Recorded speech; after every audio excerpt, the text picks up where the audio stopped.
People paid good money to see this movie. When they go out to a theater, they want cold sodas, hot popcorn, and no monsters in the projection booth. It's no secret that the cinema experience has been dying. People flock to theaters less and less as movies feel more corporate and less creative.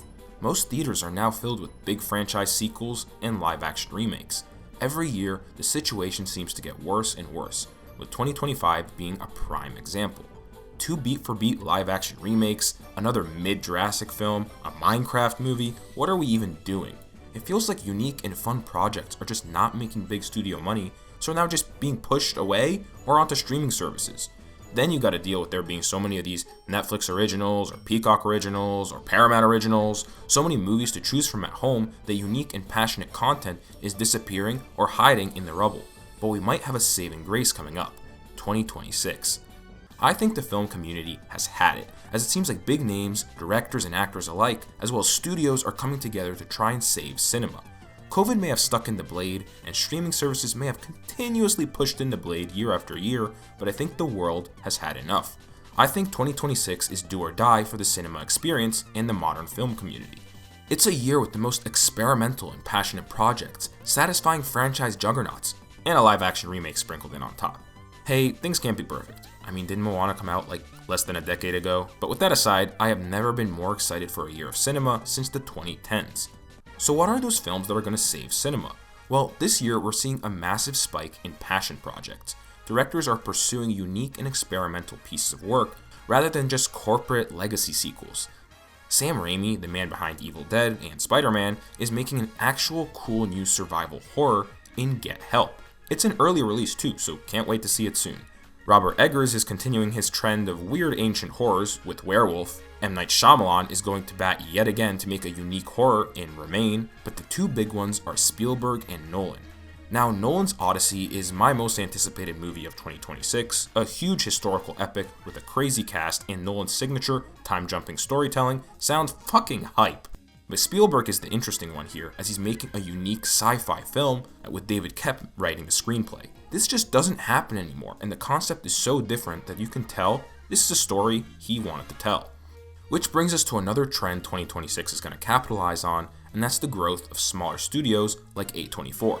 This is a production company that started off small, but has been slowly growing with its unique film content. Next year will definitely mark some of their biggest splashes for the cinema experience with 3 different and actually ambitious films: The Drama, How to Make a Killing, and Mother Mary. Mother Mary is this interesting music drama where Charli XCX is actually making music for.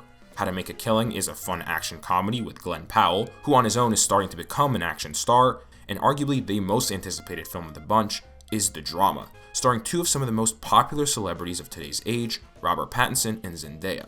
I'm telling you, movie stars are coming together this year.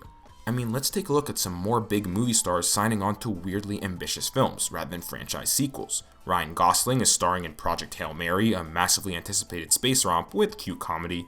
Not really my cup of tea, but there's a chance it works. Then there's Tom Cruise signing on to a comedy in Digger. Bro is a phenomenal actor, so I'm glad he's finally expanding past his usual action films into something special. And finally, The Bride from Maggie Gyllenhaal starring Christian Bale may look like another retelling of Frankenstein, but it's an ambitious film with a different perspective and a crazy gothic aesthetic. Which, speaking of gothic looks, we also have a different looking deep romance in Wuthering Heights with Margot Robbie and Jacob Elordi.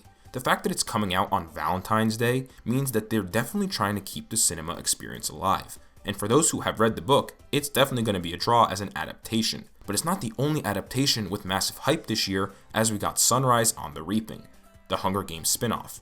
I actually read this book, so I'm very hyped for this, and it definitely seems to be more appealing, more than Ballad of Songbirds and Snakes.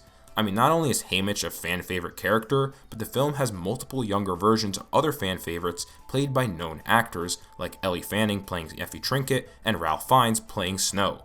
Then you add in the return of Jennifer Lawrence and Josh Hutcherson in the epilogue, and you know this is trying to get people in the theater, using nostalgia right. Which brings us to our last category of anticipating and potentially crazy cinematic content, the franchise sequels.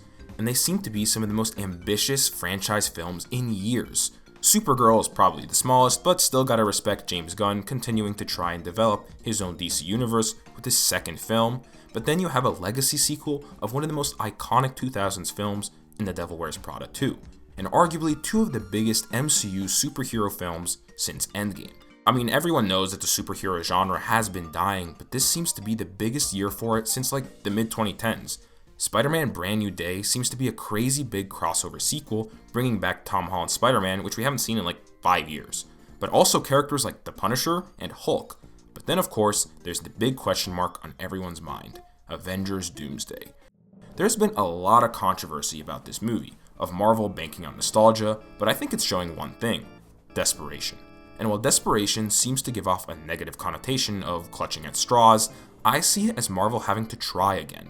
They need to make this work, or, bye bye. It's gonna be a big event because they need it to be, and nothing says that more than its dual release with the last big movie we're gonna talk about, Dune Messiah. Dune is arguably the only franchise to be both successful and of high quality in the past few years of cinema, and its final chapter is coming out at the very end of the year. Avengers Doomsday, as people are calling it, seems to be one of the biggest franchise and get in the theater kind of experiences I've ever seen. It's what will really make the year and decide if cinema is truly here to stay or becoming a thing of the past. And I'm seriously predicting that Avengers Doomsday is going to prove 2026 as one of the biggest cinema years of all time. All the hype to this event will be teased throughout the year, all with some incredible films we just went over, director passion projects like Get Help, Remain, Werewolf, Disclosure Day, and The Odyssey, rising A24 flicks like Mother Mary, How to Make a Killing, and especially the drama, some unique adaptations like The Bride, Wuthering Heights, and Sunrise on the Reaping, Ryan Gosling in a fun space opera on Project Hail Mary, Tom Cruise in a comedy in Digger, ambitious franchise films like Spider-Man Brand New Day, Devil Wears Prada 2, and Supergirl, and of course, god damn it, not you, Avengers Doomsday and Dune Messiah, two finales to arguably the franchises with the biggest cinema followings of the past decade. 2026 will be a year for the history books. But what do you think? Are y'all excited for 2026? What movies are you most hyped for? Will the cinema experience die or be reborn? Let me know in the comments below. Please like and subscribe. Thanks again. Goodbye everyone.